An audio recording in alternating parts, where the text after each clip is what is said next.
They laughed when Jalen Brooks sat at the piano. Principal Hanlon's joke had worked perfectly. The quiet black kid from Southside, now center stage for everyone's amusement. The detention regular, with second-hand clothes and eyes that rarely met anyone else's, made the perfect target for their mockery. Crestwood Academy held its collective breath, phones ready to capture his humiliation. No one noticed his fingers, how they moved with practiced precision as they settled on the keys. No one knew about the broken keyboard in his apartment where he played in darkness, channeling the gift his late mother once nurtured in him. No one expected the haunting melody that suddenly filled the auditorium, silencing every whisper. In that moment, as music transformed the space between mockery and mastery, Jalen Brooks wasn't just playing the piano. He was rewriting his story, note by perfect note. The autumn sun cast long shadows across Crestwood Academy's detention hall as Jalen slipped quietly through the door. 15 minutes late, his second-hand uniform hung loosely on his thin frame, the blazer frayed from years of use by other students. He kept his head low, making his way to the last empty desk in the corner. Mrs. Bennett, the English teacher overseeing detention, barely looked up from her paperback novel. Jalen was grateful for the lack of attention. He took his seat, pulling out a battered notebook and laying it on the desk.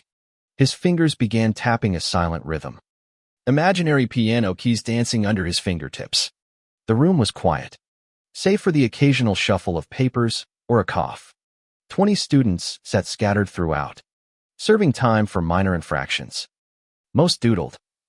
Others stared blankly ahead. A few were asleep. Then the door slammed open. Principal Hanlon strode in, his tall frame and tailored suit cutting an imposing figure. His eyes scanned the room like a spotlight. Just checking in. Mrs.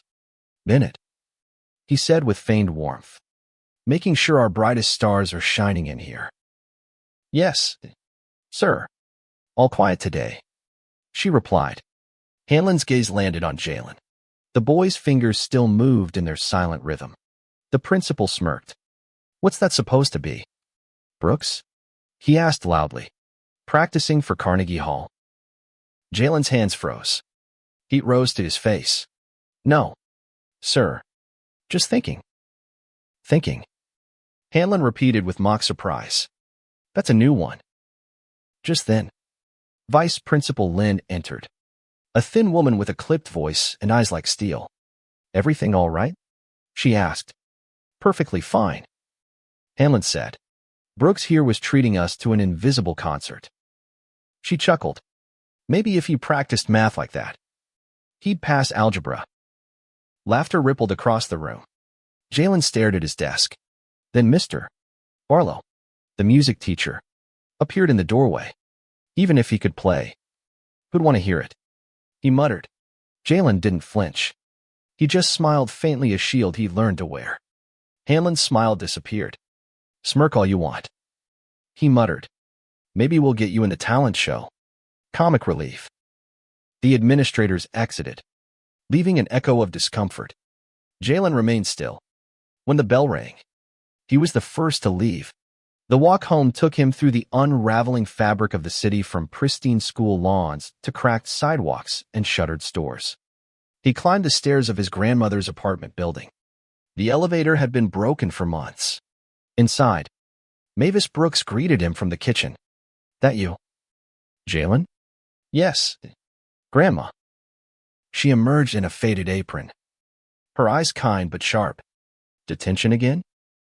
Mr. Langley didn't like my essay. She frowned. That man wouldn't like Maya Angelou if she handed him a poem on gold paper. He chuckled softly.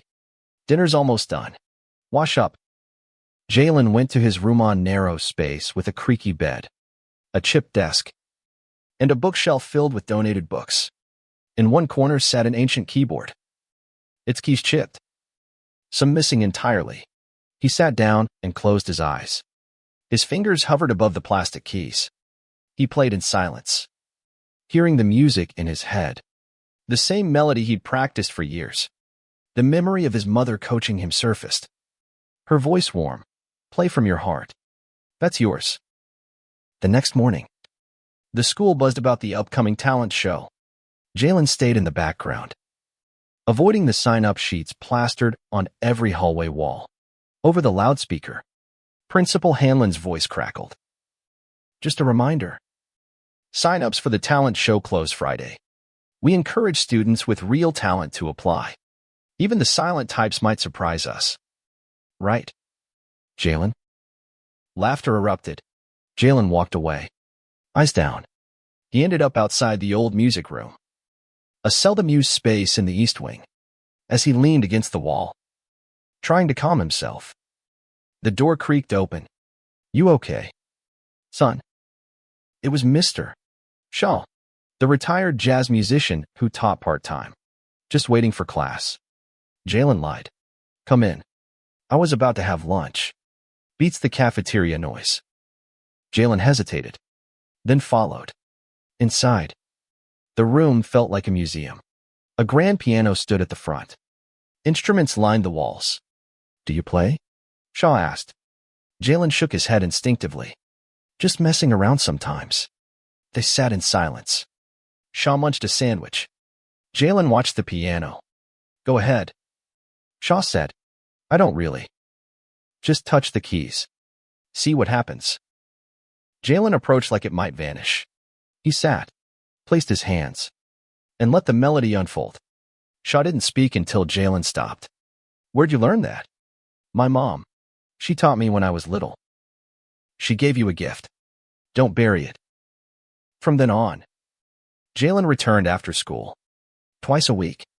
Shaw left him alone mostly, offering gentle notes now and then. One day, Shaw handed him a buka collection of jazz compositions. This was mine. Now it's yours. Jalen accepted it with reverence. He started to write his own music, blending styles, pouring memories into melody. He played until the keys felt like skin and bone. One afternoon, he met Eva Romero in the hallway. She was the school's star violinist, daughter of a music professor. That was you playing? She asked. Jalen nodded. Unsure. You're incredible. You have to do the talent show. No, I can't. Why not? He didn't answer, just walked away. That night, he opened Shaw's book again. One line stood out. They expected me to apologize for the space I took up, so I played louder. The next day, Jalen signed up for the talent show. Principal Hanlon crossed out his name, then wrote it at the top of the list. First, when Shaw found out, he was furious. They want you to stumble, so we prepare. They worked every afternoon. Jalen refined his piece, titled it The Joke. It began with jarring notes, dissonance and mockery, then evolved into something soulful, defiant, pure. Word spread. Students gathered outside the music room just to hear him. Someone recorded a clip. It went viral locally. Even music professors commented online. Then, days before the show, the grand piano was destroyed. Keys ripped out. Wire snapped. Hamlin implied Jalen did it. Pending investigation. You're suspended, he was told. Shaw, heartbroken, suffered a stroke the same day. In the hospital, he told Jalen the truth. Your mom was fired from Crestwood. Hamlin framed her. She was supposed to teach here. Jalen now understood. Hamlin wasn't just cruel. He was afraid. Of Jalen. Of his mother's legacy. Of the music. With help from Eva and a student whistleblower, a voice recording of a racist teacher leaked. Then the keycard log showed Vice Principal Lynn had entered the music room the night of the vandalism. At the school board hearing, evidence poured in. Hamlin was forced to resign. Lynn was suspended. Jalen's suspension lifted. The showcase would go on. On the night of the event, the auditorium overflowed. Jalen took the stage. He wore a tailored suit from a community fundraiser. His fingers trembled. Then he began. The joke started as chaos, laughter and notes, then evolved blues, jazz, soul, memory and defiance wrapped in sound. The auditorium wept, then roared. Jalen stood, bowed, walked off stage to a standing ovation. He was no longer invisible. He was a composer, and the world was finally listening.